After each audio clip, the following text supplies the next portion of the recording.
At the Business Center, I'm Ari Rabinovitch. Some not so good news today coming in from Statistics Canada on the inflation front, and the fight against inflation may have some room to go.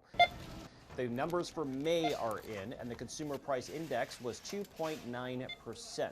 Now, compared to April, which was 2.7%, that's a slight uptick. Most analysts were expecting it to continue downward, so it's not going in the right direction, it seems, according to what the Bank of Canada is aiming to do.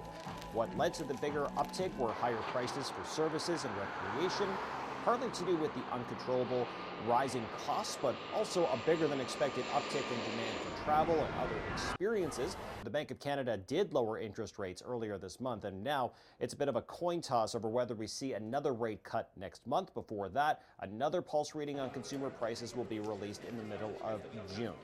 And Tesla is announcing another recall for its recently launched Cybertruck. So this is the fourth recall for the vehicle ever since that fall release, and this pertains to a faulty windshield wiper motor and a separate issue which relates to a piece of trim in the trunk bed which can come loose.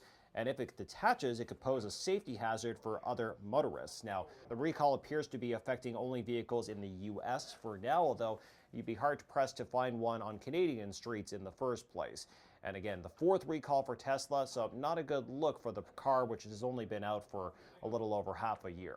And the summer travel season is in full swing, and now we're finding out what a lot of people are doing. Some are traveling by air, lots of plans to take a road trip, for instance, but a lot of people are returning to the sea. It appears Carnival cruises swung to a net profit last quarter, and most analysts were actually expecting the company to see a loss. Now, Carnival achieved this by lowering its inventory of cruise ships and raised the prices on what was still available. Combined with the added increase in demand for summer travel, which we talk so much about, Carnival revealed that advance bookings for next year already surpassed those for this year.